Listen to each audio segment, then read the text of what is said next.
Hi there, guys. It's Tony here from Caveman Pops. Well, I'm back with another one of my Prop Talks videos, episode 3. My guest today is a set and costume designer. They've also been a writer and have done quite a few interviews in some publications of some quite important people, so I'm a little bit worried about me interviewing them today. Ladies and gentlemen, Phil Newman. Hello, nice to see you. How are you today? I'm fine, thank you. Yeah, getting by. Good. At least the sun is out this morning. That makes a change. I had a friend of mine that messaged me this morning and it was literally just snowing where they were. Well, I'm in Croydon, sort of South London way, so for a change, it's not grey and overcast. So it's, yeah. Brilliant. Okay. Well, what I've been doing with these talks is obviously I'm just going to ask you a few questions, but what I want to try and do is try and take you back to where everything began for you. So where did everything begin for you working on like sets and costume design and prop building? Right. That's not as long ago as some of the other Doctor Who stuff I've done, because I was in the retail management trade for about 9.5 years, and then I packed that in, and first thing I did was join a drama group, because I'd always fancied doing a bit of acting with a group in Dorset called Ferndown Drama Group, and then I decided to go back to college. At that time, I was doing quite a few articles for DWM, for Doctor Who magazine, but I only had like an old Amstrad PC at the time. This was sort of 93-ish, and I thought, well, it's about time I learned how to type, so properly, rather than just two fingers.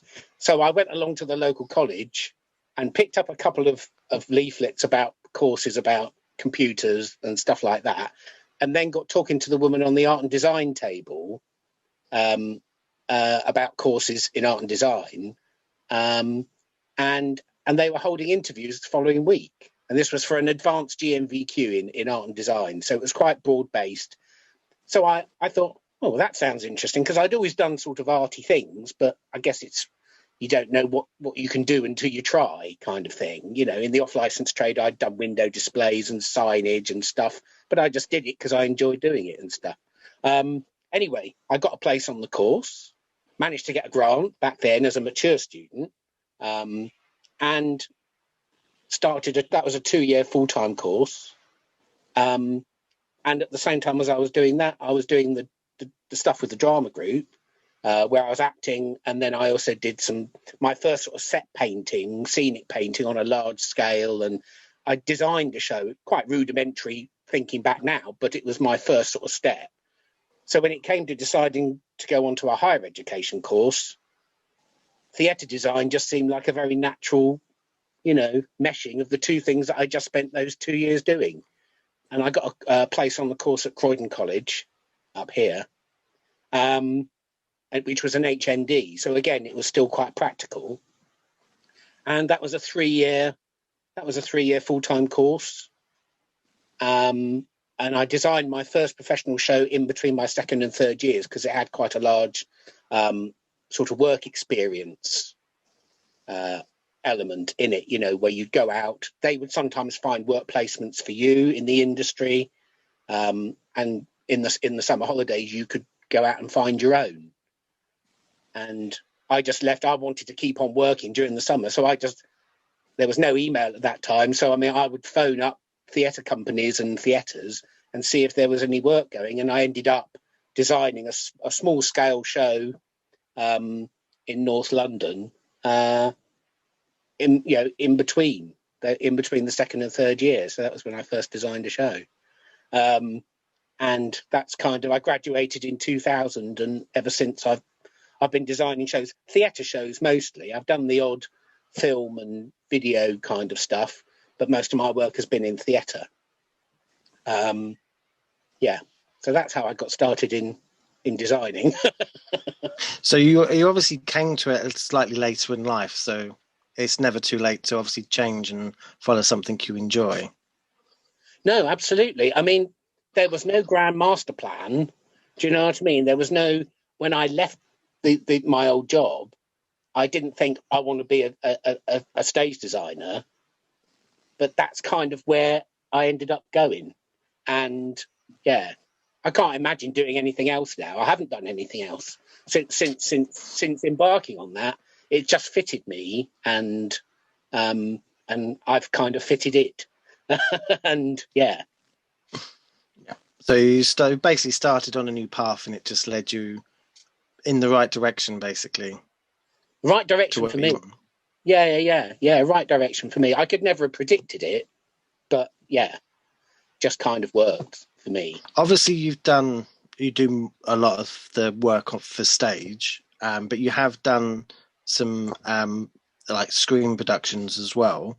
What would you say is kind of the major differences between working between the two different mediums? Well, in theatre, you're creating a world or worlds really on stage, to which the audience enter, and really you want to try and strip away the fact that they're sitting in a theatre, and whatever setting you're creating is helping them engage with the piece itself, with the play. The play is the important thing, the script and whatever. And I always see that, you know, the design elements as supporting the show, if you like, adding to the show, but hopefully not distracting from a show. You know, sometimes, you know, you see some shows and the design is it might be completely fantastic, but if all the audience come out saying was, "Oh, what a fantastic set," then it kind of feels to me like that's the wrong balance, because it's an ingredient, but it's not the show. So it's a balance to tread. But for film and video, you're setting things up for a specific shot, and then each shot gets lit separately. I don't do lighting. I'm not a lighting designer. But it's all from just what the camera is seeing. So you don't have to dress all around. You only have to really concentrate on what the camera can see and what the director wants in that particular shot. So things need to be a bit more flexible. Like I said, I haven't done a huge amount of film and of film stuff really, but yeah, in theatre, there's, in a way, you've got more control. Obviously, you collaborate with the director anyway. That's your closest collaboration as a designer. But yeah, you've got more. In a way, you've got more artistic license, because you can be abstract in a theatre if the style of writing can sometimes influence the style of the design. Sometimes. There was a show, I can give you one example and then I can show you some pictures. There was a production I did a few years ago called Custody, which was produced by Faith Drama Productions and went on at the Oval House Theatre in South London. And that was a show, that was a play that was written about the fact that so many hundreds of black men have died in police custody. And this was a small scale production in a way. There were only 4 members of cast, but it was about what happens to these 4 characters: a mother, a brother, a sister, and a girlfriend. How the death of their family, one guy from their family, a guy called Brian, the ramifications of what happens when he dies in police custody and the battle that they go through. But the script was written in such a very precise, not quite stylized, but it was a really emotional. And the way the way it was written influenced how I sort of approached the design in a way. And I was reminded, of the loss of this character Brian in their lives. I wanted to sort of create a void somewhere within the setting so that there was a visual hole in their lives, in the set. And for this show, I was very much inspired by the David Bowie memorial, in Brixton. There's a mural of David Bowie's face, and when he died, there was this outpouring. And it's what people do now. People leave mementos and people leave flowers and, at sites of, memorial sites and things, like a huge outpouring. I remember going to Diana's, Kensington Palace, and the scent of the flowers as you approached the gardens. I remember the scent, all of these flowers. It was a heady aroma in the air. Plus you've got candles and all of this kind of thing. And so I sort of set up, it was like a brick wall. And you had there was a great choreographer, Cindy Clays, who did the choreography with the four characters moving almost trance-like as the audience came in front of this wall, and this wall had a great big black silhouette of a man. But as the audience entered, there were memorials written in chalk all the way on all the brickwork down the walls of the theatre of people, how they left tributes, just like they did at the David Bowie thing, where people had written in marker pen on the bricks their own messages to David, and stuff like that. And so I sort of took an element of that, and that fed through into that. And then as the play starts, the wall, the fabric in the middle of the head gets ripped suddenly from behind, and the wall collapses from the middle out, folds in, and there's a bare white clinical tiled space beyond where other things happen, where the rest of the play takes place, but you've still got the silhouette split of the head framing the action on each side. It would make more sense in the photos, but that a lot of that was inspired by the play, and the way it was written. So it's quite you have to work it as almost like a symbiotic relationship with the director and obviously whoever's written, so that it fits and it doesn't just look out of place. Yeah, I think so. Yeah, and it has to be. It sets the tone, I think. And I'm quite fond of pre-show, if there's a chance to do that, where you can set something up as the audience are coming in and play with the senses a bit. It's not appropriate for every show. It's only certain shows that kind of thing is appropriate for. And you just think, oh, wouldn't it be nice if... I remember I did a show, it was a play called The Herbal Bed, which was set in Shakespeare's time. And it was set in a herb garden.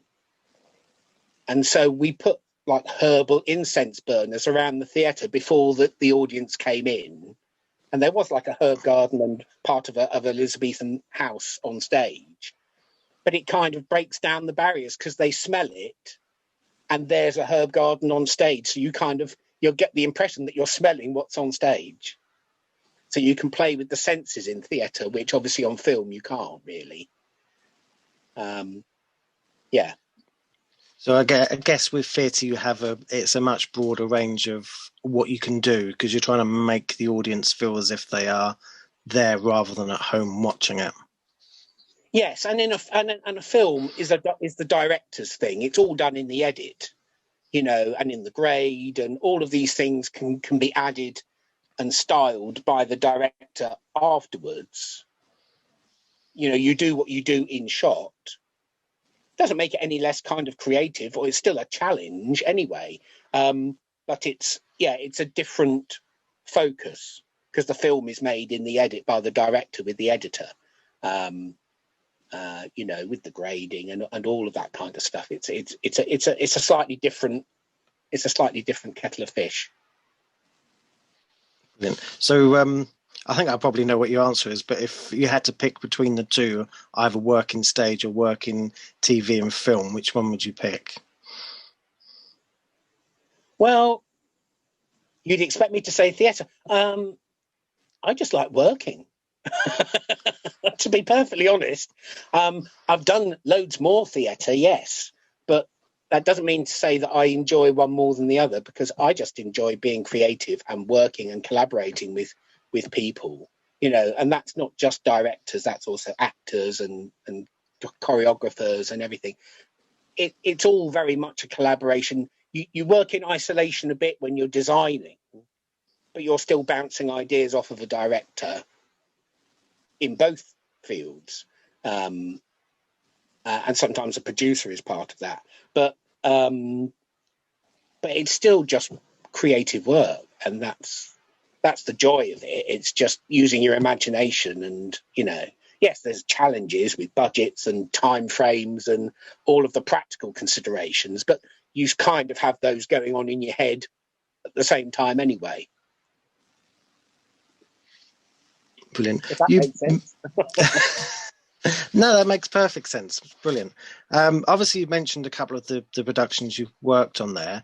What would you say have been some of your most memorable productions that you feel quite proud that you've worked on? I'm not sure. I don't feel proud about any of them, to be honest. There are some that I think really worked. I mean, Custody is definitely one of those, where Bemi Ikumelu's direction and the choreography and the design and the performances of the four cast and the sound and the music, the whole thing just came together as something really powerful. But the script was powerful, so again, it was just adding layers onto what was already a powerful script.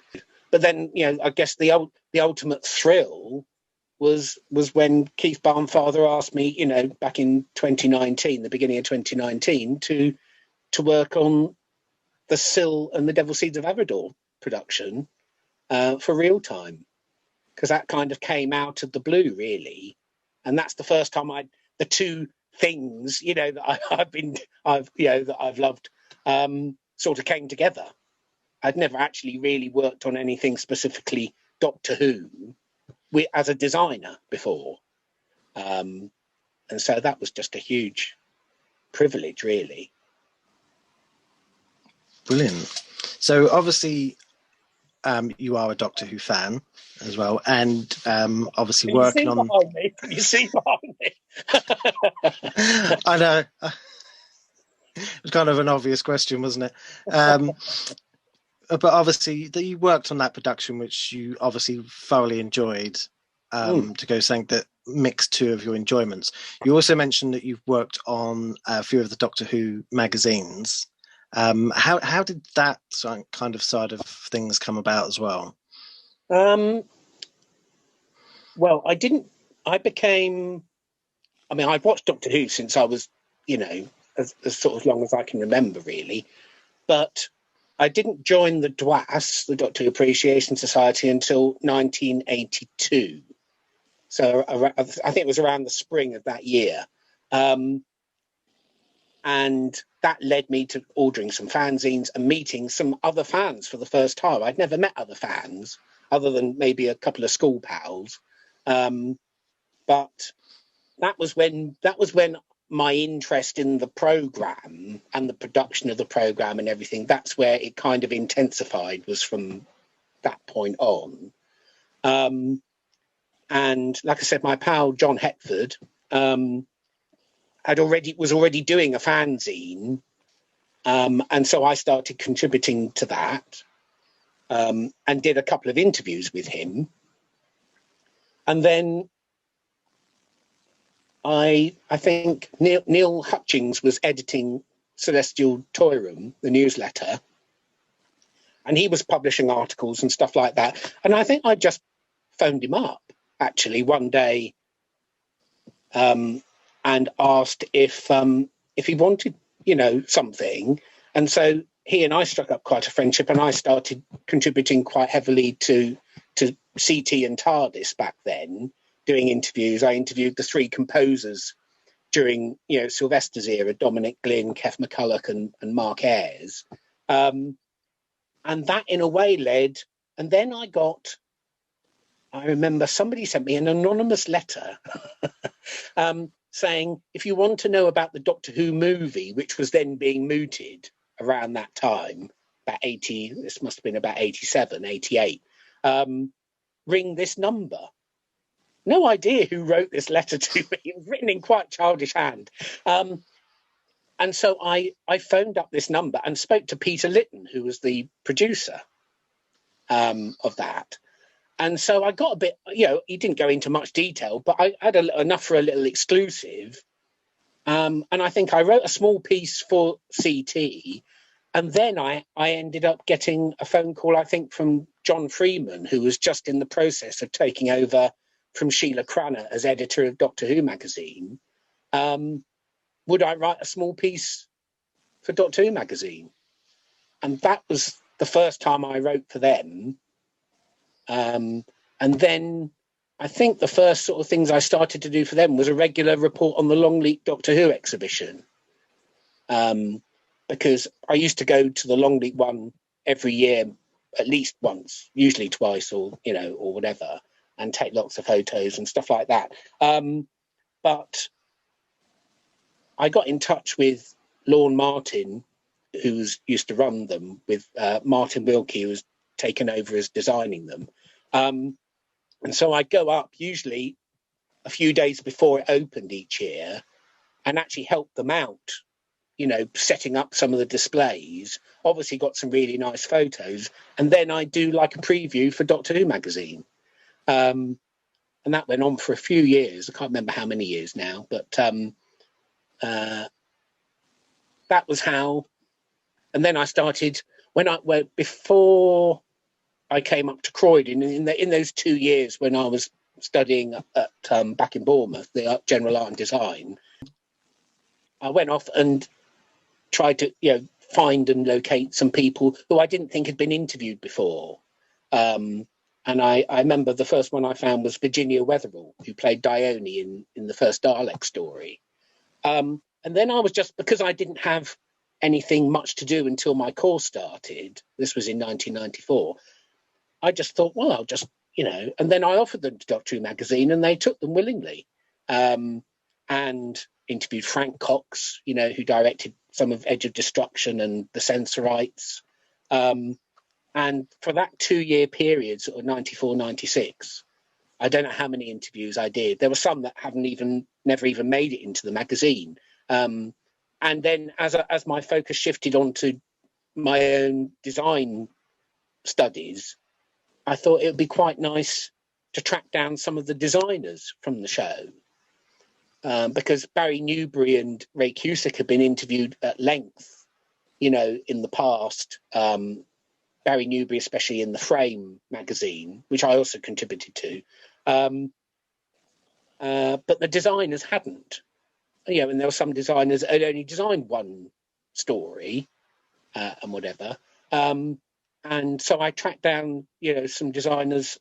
And the one that sticks out in my mind most, I guess, was Roger Cheveley, who designed the War Games. One of the most really lovely, softly spoken, disingenuous guy. I wrote to him and he wrote back and said, well, I'm happy to talk. Not sure I can remember very much, but, I might see if I've got the odd photo or something. And then I went to visit him and in his apartment, and there on the table, I can just remember on the table, were 2 slide boxes. Little plastic slide boxes. Anyway, we started chatting and stuff, and then he said, "Oh, I found these," and opened them up, held them up, and they were all colour slides from the War Games. And I think there had not been any colour images from the War Games at all up till that point. I think nearly all of them were black and white. There may have been the odd one in the trench, but there was about 24 beautiful, beautiful images from my jaw nearly dropped. And I can remember taking them in. I phoned up Gary Russell was the editor at that point. And I remember I phoned him up. I didn't tell it. I think he knew I was going to interview Roger, but I phoned him up and said, "I'm up in London. Can I pop into the office?" And I popped in, and I remember showing him. I took the slides with me because Roger lent me the slides. And you know, I think he, yeah, especially that lovely shot of Edward Brayshaw as the war chief. You know, and it's all this bright primary colours. You know, red and yellow and all of this kind of thing. You wouldn't even imagine were there. So that was a huge thrill to find those. Brilliant. It seems there's quite, you know, working in that is something you're quite passionate about as well, and to mix, you know, you enjoy writing, and then to mix it with meeting those people and talking to them, and obviously discovering a gem like that, because people would never have seen that kind of set and the production in colour, because it was done in black and white. Absolutely, yeah. It was all filmed in black and white. Yeah, absolutely. And of course, he could remember loads. You know, there's a lot of people. He could remember loads. Another interview that stands out was the director Michael Hayes, you know, who directed City of Death and Androids of Tara and Armageddon Factor. Well, City of Death and Androids are two of my, you know, favourite stories. You know, and I've been trying to track him down because I think he'd been interviewed for a New Zealand, I think Zarinza, I think it was, magazine. But I don't think at that point, I don't remember seeing any interviews with Michael Hayes. And I thought, why hasn't anyone interviewed Michael Hayes? And it took ages to try and track him down. I remember sending a letter to some company in Italy or something. But in the end, I can't remember the route. I think it was through somebody who'd been a production assistant on it. I can't remember exactly who put me in touch. But all of a sudden, I had a phone call, I think, from him one day. And so I went down to Kent. He lived out in the middle of nowhere in beautiful green sunny Kent. And he picked me up from the station in this sort of green open top Spitfire car.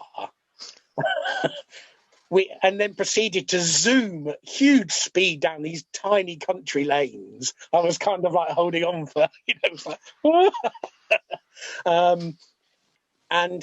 but we had then the most glorious day, because I brought up some tapes, and so, you know, we were interviewing him, and then he made a lovely sort of salad lunch with the biggest glasses of red wine. I never had such a large glass of wine, and got fairly sozzled, I guess, and then watched City of Death through together. I was still taping, you know, and then he drove me back to the station afterwards as well. Yeah, so that was a very special day, and lovely man. And it's really lovely because just before last Christmas, I suddenly had a message from his son out of the blue, who'd been, I think, not constantly, but trying to find me to say, because he'd found, I think, one of the magazines, and that when Michael had passed away a few years ago, he'd actually wanted me to be there and stuff, you know. And he said that it was very nice. He said in the email he'd used some of the stuff that I'd written in the article at the funeral service, things like that, and that kind of really, you know, moved me really.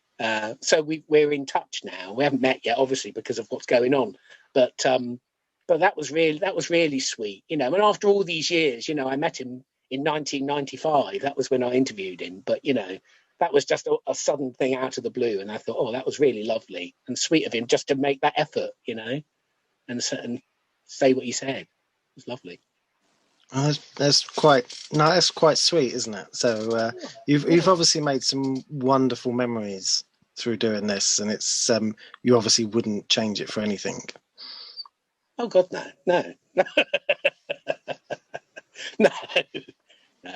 So obviously we're in kind of the lockdown period at the moment, so none of the theatres are open, which is a large majority of your work at the moment.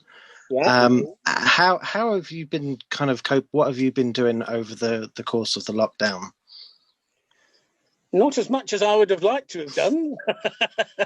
I've been doing some reading. I've been catching up on some TV series I'd never got round to watching. doing some writing. I mean, I've got a residency and have had for the last sort of 5 years at a small children's theatre near Wimbledon called the Colour House Theatre, which is a charity children's theatre. And we produce 4 shows a year, which just run usually at weekends for 10 weeks at a time, which are like musical fairy tales. And I came on board for their 100th production of Peter Pan back in 2016, I think it is. I think it was. And I've just stayed. I'm their resident sort of creative designer there, and I design the sets and costumes for all the shows. But a couple of years ago, I quite fancied having a go at writing one myself, and so I adapted Alice in Wonderland, and then had just done another Hansel and Gretel, which had run 5 weeks just before lockdown hit. And we were just on the point. We've got a panto, which was absolutely just ready to go. Literally, we were due to open on the Friday when they budged the tiers up. So whenever the tiers go back down to tier 2, we've got a panto ready to go. It doesn't matter, I don't think, whether it be Easter or whatever it is. I think we're still going to do it. And if the cast are still around and up for it, then they'll only need a day's rehearsal to get back into it, I think. So I've been doing a bit of writing, starting to plan another one. And I've done a couple of interviews this year for TARDIS, for Robbie Dunlop, who edits TARDIS magazine for DWAS now. I interviewed Philip Hinchcliffe for the issue last year, and I caught up with Sophie Aldridge for the issue that's just come out. And that was just lovely catching up with her, because, again, I had the privilege of working with her on the Sil drama and designing her costume as her first alien character. So that must have been quite interesting to obviously design something for Sophie that was still kind of based in the Doctor Who universe, but wasn't her original character as Ace. Oh, yeah. Well, it was surreal, really. And I didn't know that she was going to be in it when I started on it. The only character I really knew was going to be in it was Nabil, returning as Sil. Really? And that's thrilling enough. Phil Thomas Robinson designed his new costume, because that's prosthetics. That's not my area. But I was responsible for designing all the settings and the costumes for everyone else. And yeah, I mean, it was just a privilege. I was quite nervous about because Sophie and I spoke to each other on the phone, obviously, to organise, because I had to go and measure her and get her measurements and everything else, just like everybody else. And of course, I knew who she was, but she didn't know who I was. But I went up, and as I came out the station, she came to pick me up from the station. She said, "Oh, it's you." So she kind of recognised me. She didn't know who I was beforehand. But no, I remember taking the costume up with Keith for the first fitting, and I've got a couple of photos from that. And that was nerve-wracking, obviously, because you don't know. You've got these things, and you've made some, and you've sourced some, and whatever. You put it together to try and create the whole for the character. But she loved it straight away. She loved it. And yeah, huge thrill. And also Christopher Ryan, I have to say, because I owned the original Kiv costume that he wore in Mind Warp. I bought it at the Big Bonhams auction, and wore it in Dimensions in Time, very briefly. And so I've had Kiv, and I took him along to the BFI, because the BFI screened Mind Warp for one of their screenings the other year. So he doesn't come out of his closet very often, but every now and again. He had a busy year that year. But then to be working with Chris Ryan, playing Kiv, you know, in this, but a different version of Kiv, was this sort of surreal circle coming round from having bought that costume in the first place. So it seems that when you kind of get offered these jobs you do, you're quite passionate about it, but also quite thrilled by it, especially when it's something you enjoy. It's not like, oh, this is just a job.